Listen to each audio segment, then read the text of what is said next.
अनि यो चाहिँ वज्रपाणी बोधिसत्व प्रकट हुनुभएको ठाउँ हो छैनादोर्जे। अनि छैनादोर्जे प्रकट हुनुको चाहिँ एउटा कारण के छ भने धेरै पहिले परापूर्व कालमा त्यो स्वयम्भू पुराणमा लेखिए अनुसार स्वयम्भू पुराण भनेको चाहिँ शाक्यमुनि बुद्धले मैत्रेय बोधिसत्वलाई बताउनु भएको त्यो सूत्रहरू हो। त्यो स्वयम्भू पुराण जुन यहाँको काठमाडौँमा प्रचलित छ अनि यो पहिला मौखिक ओरल चलेको थियो अनि पछि लेखिएको छ, अहिले किताब छ त्यसको। अनि त्यसमा लेखिएको कथा अनुसार एकजना वैद्य यो आम्ची डक्टर होइन मेडिकल प्र्याक्टिसनर हुनुहुन्थ्यो, उहाँको नाम चाहिँ सर्वपाल नाम थियो। अनि उहाँको चाहिँ कस्तो थियो भने उहाँ औषधि उपचार चाहिँ गर्नुहुन्थ्यो, मान्छेहरूलाई बचाउनुहुन्थ्यो। अनि तर उहाँको लोभ थियो क्या, अलिक बढी लोभ थियो, ग्रिड त्यो थियो उहाँको मनमा। अनि त्यसले गर्दाखेरि कोही मान्छेले भने जति पैसा दिएन भने फेरि बिरामी बनाइदिनुहुन्थ्यो।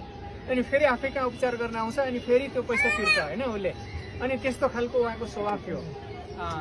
त्यस कारणले गर्दाखेरि अनि कति मान्छेलाई उहाँले यो पोइजन विष दिएर ज्यान पनि गएको थियो, डेथ पनि भएको थियो है।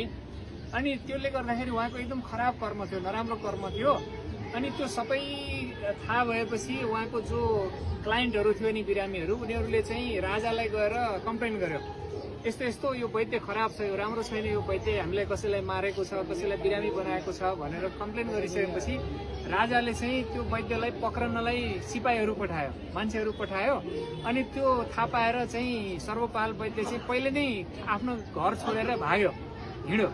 अनि हिँड्दै गरेपछि अनि उसले अब कहाँ गएर लुक्ने ठाउँको खोजीमा हिँड्यो। अनि एउटा गुफा देख्यो, एउटा ओडार देख्यो, केप देख्यो बागमतीको किनारमा। अनि त्यो गुफाभित्र गएर अनि एउटा माटोको कलश मात्रै लिएर हिँडेको थियो उसले, माटोको कलश, एउटा माटोको भाँडा होइन, पानी राखेर अनि त्यो मात्रै लिएर हिँडेको थियो। अनि पहिले कुनै पास्ट लाइफमा चाहिँ उसले यो त्रिरत्नको धर्म अलिअलि सुनेको रहेछ।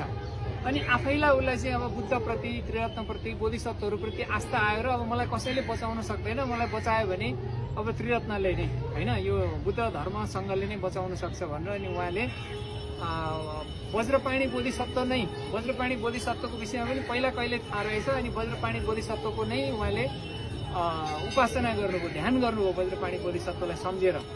अनि त्यसपछि 12 वर्षसम्म उहाँले उपस्थ बसेर ध्यान गरेपछि अनि सुखावतीमा हुनुहुन्थ्यो अवलोकितेश्वर चेन्डेजी।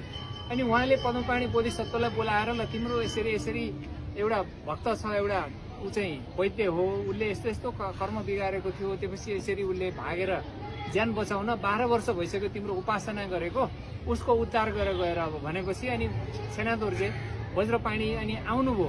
अनि आएर चाहिँ उहाँले त्यो